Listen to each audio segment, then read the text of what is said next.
की त्यांनी जर मदत करायचीच असेल तर आम्हाला सेकंड FIRची कॉपी त्यांनी जे बी पोलिसाला आहे त्यांना द्यावी आणि जे 2 मेन आरोपी आहेत पोलीस त्यांना त्यांनी कठोर शिक्षा द्यायला पाहिजे, एवढीच विनंती आहे शासनाची.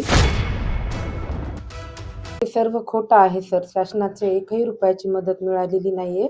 सर्व अख्ख्या जगानं झाले की यांना मदत मिळाली, पहिला टप्पा मिळाला, असा दुसरा टप्पा, 1ही रुपयाची मदत आम्हाला मिळालेली नाही शासनाकडून. नोकरीचं आश्वासन काय देण्यात आलं? हा, नोकरीचं आश्वासन दिले त्यांनी, काही घरामध्ये कुटुंबियाला एखादा नोकरी लागेल, कागदपत्र द्या, तर त्यांना कागदपत्र वगैरे सर्व दिलेत. आमच्याकडून जे करायचं होतं ते केलेत, पण त्यांनी काहीच प्रोत्साहन दिले नाही. तर शेवटी ते सर्वकडे असंच करायलेत का नोकरी दिली, पैसे भेटले, हे सर्व गलत आहे. कागदपत्र कुणाचे देण्यात आले? कागदपत्र माझे दिले, सक्षमची मम्मी मी माझे कागदपत्र दिलेले आहेत. आपलं किती वय आहे? माझं 43 वय आहे. 43 वर्ष. कुटुंबातील 2 लोकांना नोकरीची मागणी करण्यात आली होती. त्यामध्ये तुम्ही आणि आचल या दोघांची मागणी करण्यात आली होती का नोकरी मिळावी? हा, शासनाने आता एकाच हे जे केलं, तुम्ही समाधानी आहात त्या गोष्टीवर? नाही ना, समाधानी नाही आहे. शासनाने आतापर्यंत कोणतंच काहीच काम केलेले नाही, पण सर्व न्यूजवर आणि पेपरवरती आणि त्यांनी असं देत आहेत की आम्ही मदत केली, त्यांना पैसे पोहोचले, नोकरी पण लगेच तात्काळ 1 महिन्याच्या आत लावून देऊत. आणि याच्यावर काहीच भरोसा नाही आहे सर, कारण आताच काही पण झालेलं नाही. सर्व लोकांना, सर्व जनतेला कळाले की यांना मदत मिळाली, पण 1ही रुपयाची मदत मिळालेली नाही. हे सरकारकडून मदत आहे, ती तर आमच्या हक्काची आहे, ती आम्हाला मिळेलच.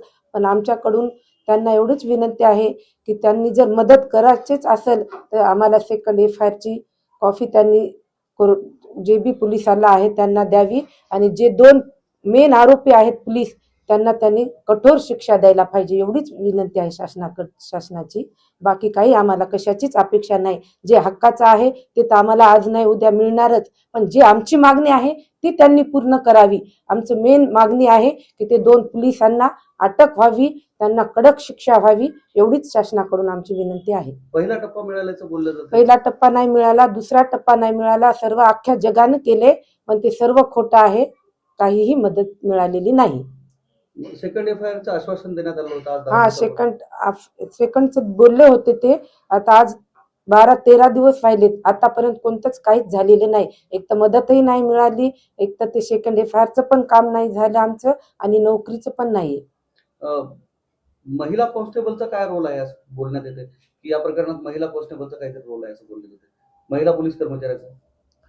2 कर्मचारी तर पोलीस आहेतच, आता त्यांच्यासोबत 3री महिला पण असू शकते, हे तर आम्हाला काही तेवढं हे नाहीये, सांगू शकत नाही.